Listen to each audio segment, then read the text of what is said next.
वैसे डिस्टर्ब कर ले।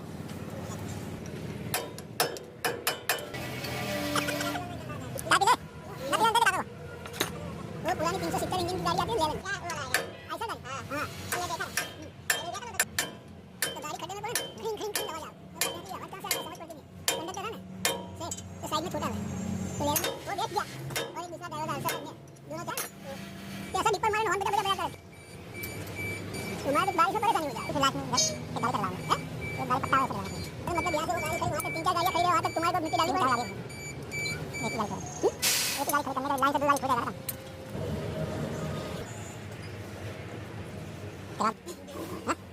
ताड़ी पिला के आऊंगा तुमको ताड़ी यहां मिलके तो फिर वहां जाने का जहां मिलती है अरे यहां जाओ पावर पूरा मटका का मटका लटका हुआ रहता है तुम बोलो तुरंत उतार के दे दे हां फिर ट्रांसपोर्ट वाले को बोल दिया